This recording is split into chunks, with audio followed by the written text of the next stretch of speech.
Hi guys, welcome to another episode of T.N.T. Garage and Performance, where today, figured it's a beautiful day, hopefully the wind's not too strong. We're out on location at beautiful Lake Koshkonong, and we're going to check out my new ride, which is a 2019 Dodge Challenger RT Plus. So, let's get to it.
Alright, so let's dive into the specs of this car. As I said, it's a 2019 RT, which is the entry-level Hemi car. Of course, comes with a 5.7. This one is a Plus that has all kinds of added goodies, a lot of infotainment stuff, a lot of technology, a little better platform package altogether.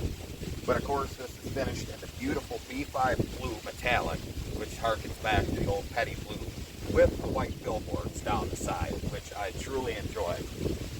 Now, this car, being also a classic package, gives you these 20 by 8 inch polished aluminum Krager American Racing torque thrust style wheels, and it also gives you the Challenger script on the side of the car, which full bright work. So both snorkels and the grill are bright. You got the polished or chrome fuel door and everything to go along with that. So enough of me standing in front of the car talking about it. Let's dive into it. Well, here we are at the front of the car, and we'll talk about the styling of the later Challengers, which I think it was 14 and up, don't quote me, where they went to the 71 style dual snorkel grill, which I really like this one over the earlier one. It just fits the car better. And of course, that gorgeous RT badge there. Now on these, RT, actually I believe the GT has it as well. So GT and up has these air intakes. This one's functional. The one over there is just a dummy. And of course you got the halo rings around it with the xenon headlamps, fog lights. This car was spec'd with the SRT style front splitter. And it's got an aftermarket plate mount that it's got a pin, a sprung pin that you pull out, and you can remove that for car shows. I leave it there because, as you can see, it helps me figure out where the curb is while I was getting used to having a splitter this low. Now up here we do have a functional hood scoop. What it functions for is, I'll show you. Dodge claims that it reduces lift at speeds, and you should be able to see right through it down to the engine compartment. Now, yes, these are supposed to have an engine cover, but it's the early Hemi engine cover, which I can't stand, so I took that off, stored it in the garage.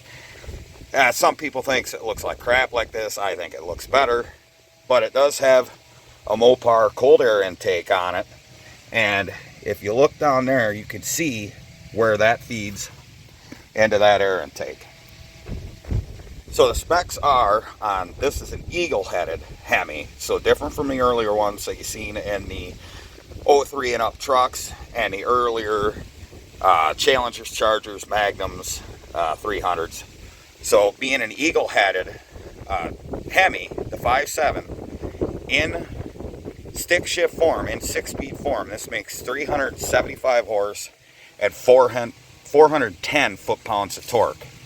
Now the automatic loses you 3 horsepower, but I doubt you'll be able to tell the difference. And a nice thing I believe about the Challengers is you actually can get to the engine. It's not buried under the cowl like a Ram truck or anything like that.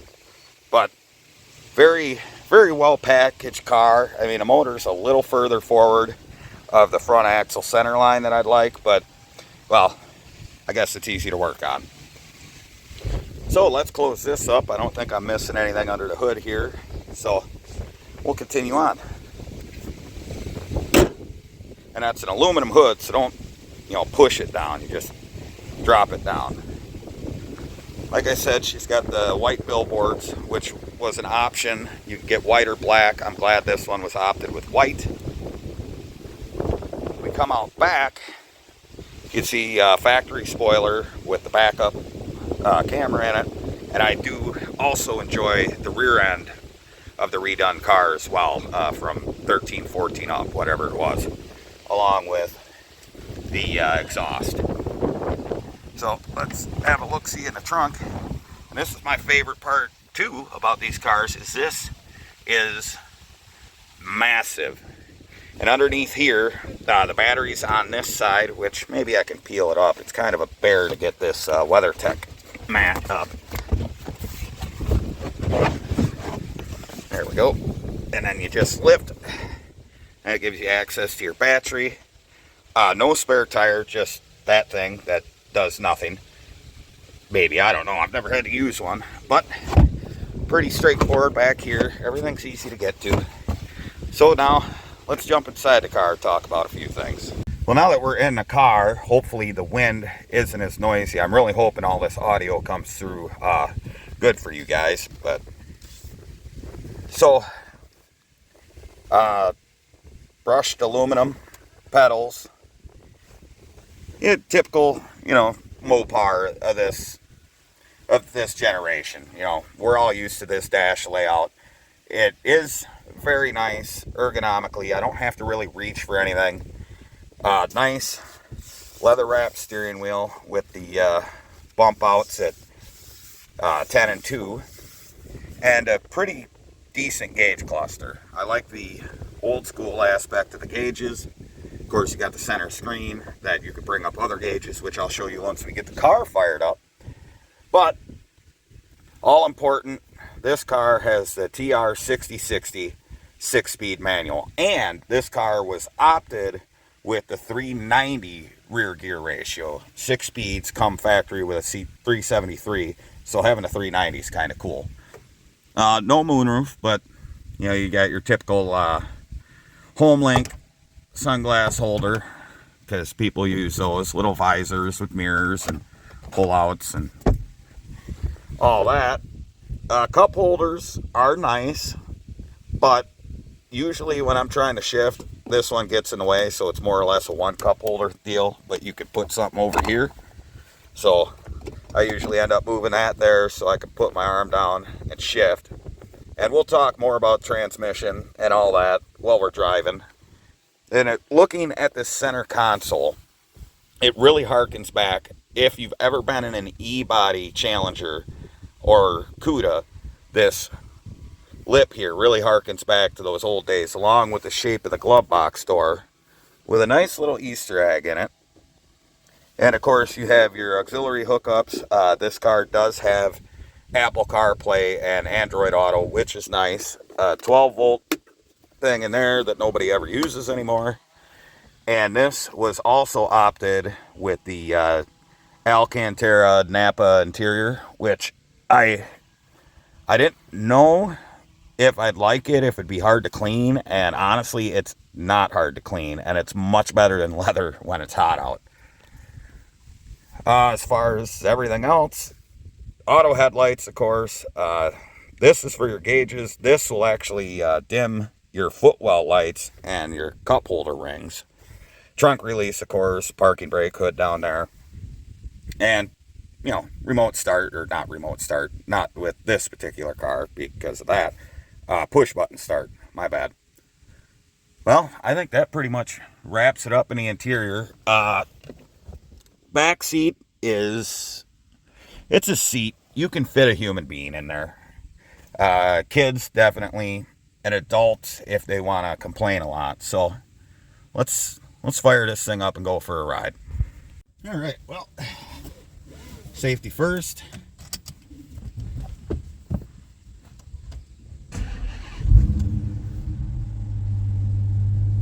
I like the little shake it gives you when she fires up, letting you know that at least you're in something that's got a little muscle. We'll roll the windows up so you guys can not have to listen to the wind, but I am going to turn the AC on.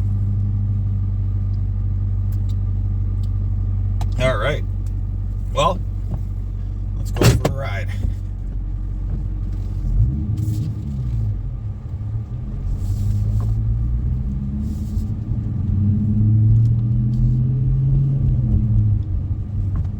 I gotta say, this is a riot of a car to drive, and the TR6060 is a great transmission. I love this thing. It absolutely makes the car, you know, you don't need a Hellcat or a Scat Pack if you got something kind of like this. Hey, there's a Viper over there. Second gen Viper, not my favorite, but still Mopar. But this transmission has a little bit of a strong pull. Positive gate, you know, you're not going to miss a gear in this car. It reminds me of like an M20, like right in between an M22 Muncie and a Borg-Warner Super T.N.T. It takes some effort to shift. It's not bad, but it's there. You know, you got a stout transmission, and you got to be able to yank it pretty hard, especially when you're doing maybe less than lawful stuff. But I'd never do that in a car like this, of course. This is the closest thing I've ever been in to my friend's 73 Challenger with the 340 and the 4-speed. This car feels so much like that, just without the rattles and, you know, the stuff old muscle cars give you. But this is the closest you're going to get to a modern day muscle car. And that being said, Dodge had lost their mind because they made a Challenger for everybody. You've got, starting from the bottom, the V6 cars. You've got the SXT, which is the base model Challenger now, which can be had rear-wheel drive, all-wheel drive, 8-speed only, of course, but you can get every option under the sun in it and make it a good car. And then the GT gives you the RT and up hood, the air intakes, a little more sporty looking, but essentially the same mechanically. And of course you can get handling packages and all that on them. And that's the car for someone that wants the look but doesn't need the performance or the feel. Is it a good car? Absolutely. Is it one I'd buy? Probably not. So then you got guys like me who just want a daily driver, God, I can't talk today, a daily driver muscle car. And this is it.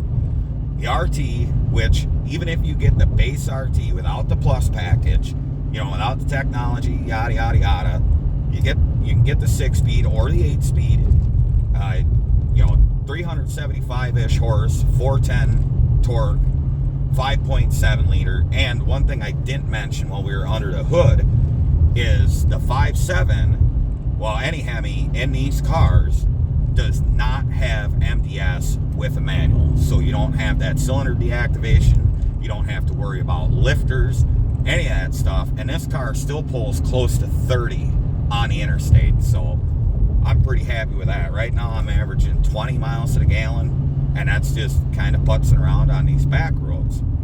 So the RT, great car for somebody that just wants a daily driver car that's fun, sounds good, and just, you can go anywhere with it. You don't have to worry about it. You can drive through most weather. Moving up, hell, you got the RT Scat Pack, which is this car with the 392 in it. So the same body, same grill, all that. From there, you know, that's just your go fast car. And of course you can order from there the SRT packages. You can get, below that is the Scat Pack 1320, which is for the guy that wants to go out, doesn't want to spend Hellcat money, but wants to dominate at his local drag strip. Because the 1320, up until the current Corvette Z06, was the quickest naturally aspirated car in America. And that's saying something. So your 5.0s and your LT1s, I'm sorry, but yeah, I get it. Well, it's 6.4 liters versus 6.2 or 5.0. Yeah, well, you know, if you're going to win a race, carry a big stick. But this car gets infinite amounts of attention over a Camaro or a Mustang. You know, I get so many compliments in this car. It just, even earlier when I was filming by the lake, passersby walked up and talked to me about the car, and you know, I get thumbs up from guys on Harleys all the time. I had someone yell out their window that they love my car. This is an attention getter, because a Challenger, as far as I've seen, is the only car that you can show to someone who doesn't know anything about cars, and they know what it is.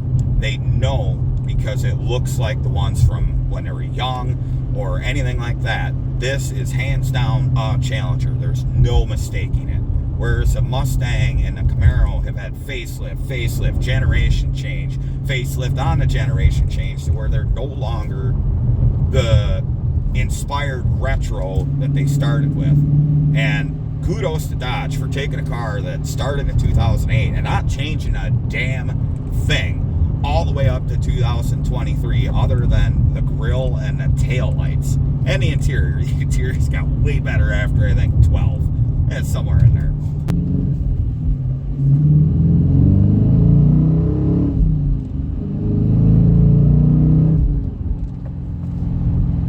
And don't get me wrong, this car's not the fastest thing on the planet, but if you put it in perspective, this car is tested at like 4.3 to 4.5 seconds to 60 with a 6-speed, and I can confirm that. But that's still moving, especially with a 6-speed these days. You know, a quarter mile in a 13 somewhere. But to put that in perspective, this car would destroy a 7426 Hemi. Just eat it for lunch. That's how far we've come in performance these days. And it's amazing. I mean, yes, we're all gonna go EV, but you know what? Enjoy them while we got them. That's why I bought this car. I traded my truck in because I don't need a truck like that. I don't drive enough. I have a backup vehicle. I don't need a fancy truck. You know, for to save money, I could have something that makes me actually enjoy stoplights.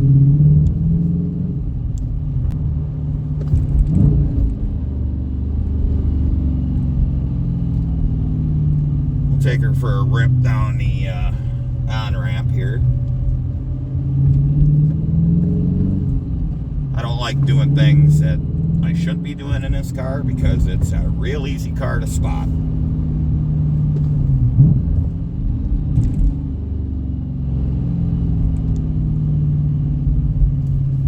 And if you're wondering, yes, it will spin the tires first, second, chirp the third. It'll do that.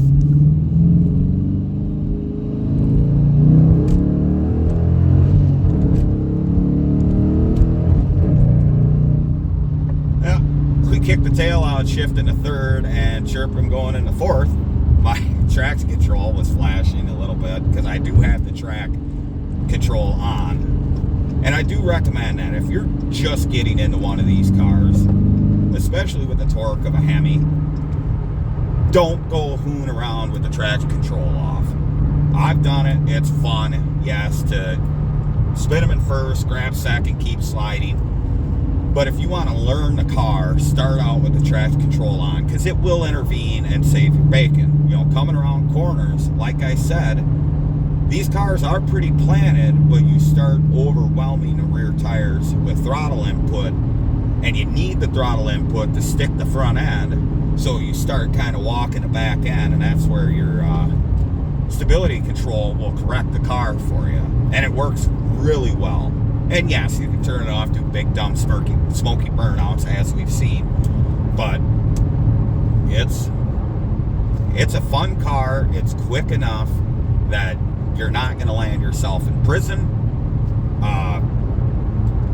What top speed I think on these is 155, and I don't know, it's probably limited by wind resistance because it is a brick, but at speeds it is very stable. It's not like it's all over the road like an old E-body.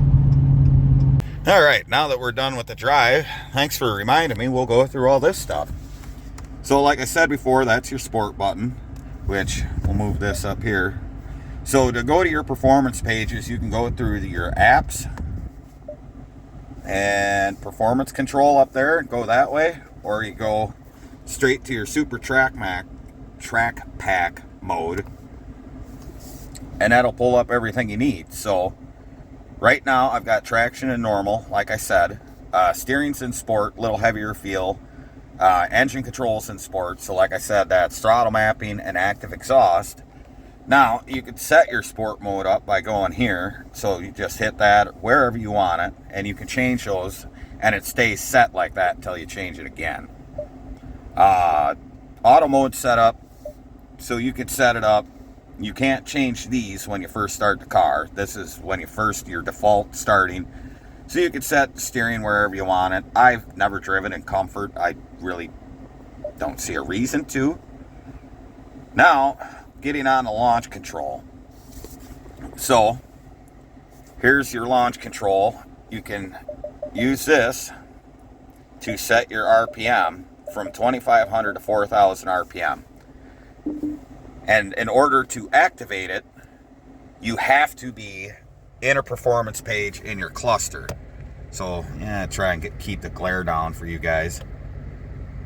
So there's a lot of stuff to go through here.